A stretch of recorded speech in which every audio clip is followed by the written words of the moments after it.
Après l'évaluation diagnostique organisée par le gouvernement, les secrétaires généraux des syndicats de l'enseignement maternel et primaire ont tenu ce vendredi 25 octobre 2019 leur première conférence de presse à l'école urbaine centre de Porto-Novo pour dire leur mécontentement. Vous savez que depuis un certain temps, l'école a repris. Et vous constatez avec nous que l'école a repris avec un tas de problèmes. Les effectifs pléthoriques, où vous avez dans des classes jusqu'à 150 apprenants, 180 apprenants, alors que dans le même temps, on parle de la qualité de l'éducation.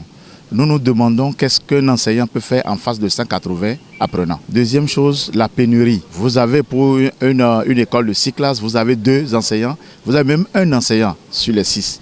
Et nous demandons également quelle qualité veut-on avec ça, alors que dans le même temps, nous avons des collègues, nous avons des enseignants qui sont à la maison. Nous voulons que l'école soit debout comme un homme pour que nous ayons des élèves aptes à réagir devant de nouvelles situations. Et sans enseignant, ça ne peut pas fonctionner. Un enseignant qui part une classe jumelée d'abord, exemple CICP, l'enseignant ne peut pas faire 2 cours à la fois. Il ne peut que travailler pour une seule classe.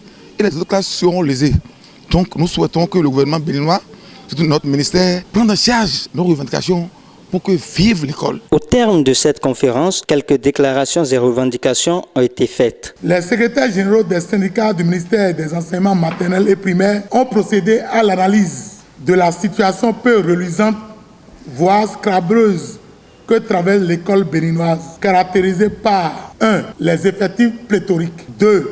Le manque chronique d'enseignants dans nos écoles, 3. Le flou artistique autour des aspirants, 4. La suspension arbitraire et paradoxale des enseignants ayant pourtant participé à l'évaluation diagnostique. 5. L'absence totale de la formation des directeurs sur la gestion des subventions. 6. La terrorisation par l'UPS des directeurs d'école à cantine. 7. L'inexistence d'un plan de formation des enseignants recalés après l'évaluation diagnostique. À cet effet, il a été décidé de ce qui suit. 1. La rencontre urgente avec le ministre des enseignements maternels et primaires. 2. Les assemblées générales d'enseignants sur toute l'étendue du territoire national.